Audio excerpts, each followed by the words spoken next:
السلام علیکم ورحمۃ اللہ وبرکاتہ۔ محترم ناظرین کرام، آج ہمیں پڑھنا ہے نورانی قاعدہ کا تختی نمبر 27 اجراء قواعد۔ اس لیسن میں ہمیں جو بھی ہم نے قواعد پڑھے ہیں، جو بھی ہم نے تختیاں پڑھی ہیں، چاہے وہ نون ساکن کے قاعدے ہو یا میم ساکن کے قاعدے ہو یا مد متصل ہو، مد منفصل ہو، مد لازم ہو، قلقلہ ہو، وہ سارا اب اس میں بتانا ہے کہ کہاں پر کون سا قاعدہ ہوگا، کون سا قاعدہ کہاں پر اپلائی ہوگا۔ تو سٹارٹ کرتے ہیں۔ اعوذ باللہ من الشیطان الرجیم، بسم اللہ الرحمن الرحیم۔ اس میں اجرا کرنا ہے، جیسے جیم زبر جا، زبر کے بارے میں ہم نے پڑھا ہے کہ زبر کی آواز اوپر کو اٹھتے ہیں اور زبر کو جلدی پڑھنا ہے، تھوڑا بھی نہ کھینچنا ہے، جیسے جیم زبر جا۔ زا الف مد زبر زا، الف سے پہلے زبر ہیں تو الف سے پہلے جب زبر ہوں گی تو اس کو الف مدہ بولتے ہیں، تو الف مدہ ہے۔ اس کے بعد حمزہ دو زبر ان ہیں، الف مدہ کے بعد، حرف مدہ کے بعد حمزہ ہیں اور اسی کلمے میں ہے، تو یہ مد متصل ہو گیا۔ مد متصل یعنی مد واجب یعنی اہم۔ جزاء، اس کو کھینچ کے پڑھنا ہے، جزاء۔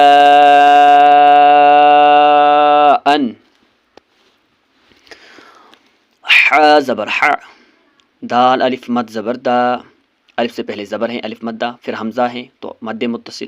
حدا، حمزہ زیر ای، حدائی، قاف زبر قا، حدائق، میم زبر ما، لام کھڑا زبر لا، کھڑا زبر برابر ہوتا ہے الف مدہ کے، اس کے بعد حمزہ ہے تو مد متصل۔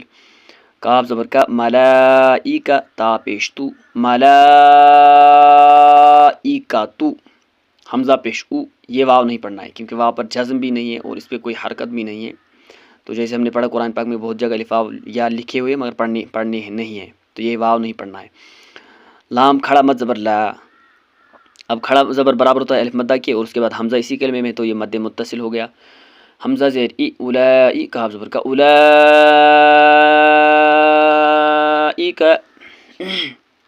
حمزہ نون زیر ان، زیر کی آواز نیچے کو جاتی ہیں، زیر کو جلدی پڑھنا ہے، معروف آواز سے پڑھنا ہے۔ نون پر تشدید ہے تو گنہ کرنا ہے، حمزہ نون زیر ان، اور نون پر تشدید ہو تو نون کو 2 بار پڑھنا ہے۔ نون الف مد زبر نا، الف سے پہلے زبر ہیں تو الف مدہ، اس کے بعد حمزہ ہے اور دوسرے کلمے میں، کیونکہ یہ اعطینا دوسرا کلمہ ہے اور انا ایک کلمہ ہے، تو حمزہ دوسرے کلمے میں ہے تو مد منفصل، یہاں پر گنہ کرنا ہے۔ انا اعطینا، جزم والے حرف کو پچھلے والے حرف سے ملا کر پڑھنا ہے، اور یہ بھی جزم والا حرف ہیں، یا ساکن ہے، اس کے بعد اس سے پہلے زبر ہیں تو یہ یا لین ہے۔ اعطینا، یا لین کو جلدی پڑھنا ہے معروف آواز کے ساتھ، اس کو کھینچنا نہیں ہے۔ اعطینا، نون کھڑا زبر نا، کاف لام زبر کل، کاف حرف قمری ہے، حرف قمری سے پہلے الف لام ہو تو صرف لام پڑھا جاتا ہے، الف کو نہیں پڑھنا ہے۔ کل کو، کاف واو زبر کو، یہ بھی واو لین ہے، واو ساکن سے پہلے زبر ہے، واو لین۔ سا زبر سا، را زبر کو، سارا۔ اب چونکہ یہاں پر وقف کرنا ہے تو زبر زیر پیش پر وقف کرنا ہو تو وہاں پر آخری حرف کو جزم دینی ہے، جزم کا مطلب اس کو پچھلے حرف کے ساتھ ملانا ہے، سارا زبر سر پڑھنا ہے۔ پوری آیت پڑھتے ہیں۔ انا اعطیناک الکوثر، واو زبر وا، کاف لام پیش کل، پیش کی آواز آگے کو جاتی ہے اور ہونٹ گول ہوتے ہیں، پیش کو معروف پڑھنا ہے اور مجہول آواز سے بچانا ہے۔ لام پر تشدید ہے تو اس میں سختی کے ساتھ پڑھنا ہے اور 2 بار پڑھنا ہے۔ واو زبر وا، کاف لام پیش کل، وکل لام پیش لو، وکلو، حمزہ میم زبر ام، را میم دو زیر رم۔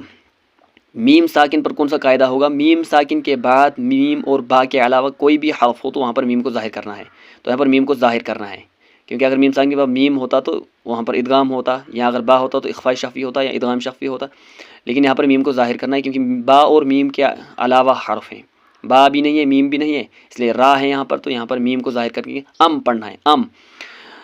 2 زیر میں کون سا قاعدہ ہوا؟ تنوین یا نون ساکن کے بعد حرف یرملون میں سے میم آیا ہے، حرف یرملون میں سے یومن کے 4 حروفوں میں سے جو ادغام مع الغنہ کے ساتھ ہیں، وہاں پر ادغام مع الغنہ کرنا ہے، ڈائریکٹ اس کو میم کے ساتھ ملا کر پڑھنا ہے۔ یومن کے 4 حروفوں میں سے میم آیا ہے، اس لیے یہاں پر گنہ کے ساتھ ملا کر پڑھنا ہے، اس کو ادغام مع الغنہ اور ادغام ناقص بھی کہتے ہیں۔ ام رم، را میم 2 زیر رم، ام رم، میم سین پیش مس، تا زبر تا، مست، قاف را زیر قر، مستقر، را 2 پیش رن، مستقر رن، اب چونکہ دو پیش پر وقف کرنا ہے تو دو زبر زیر پیش، دو زیر اور دو پیش پر وقف کرنا ہو تو آخری حرف کو ساکن کرنا ہے، اس لیے اس را کو اس قاف کے ساتھ ملانا ہے، لیکن اس را پر تشدید ہے، اس لیے اس کو سختی کے ساتھ پڑھنا ہے، مستقر. وَكُلُّ أَمْرٍ مُسْتَقِرٌ، وَكُلُّ أَمْرٍ مُسْتَقِرٌ.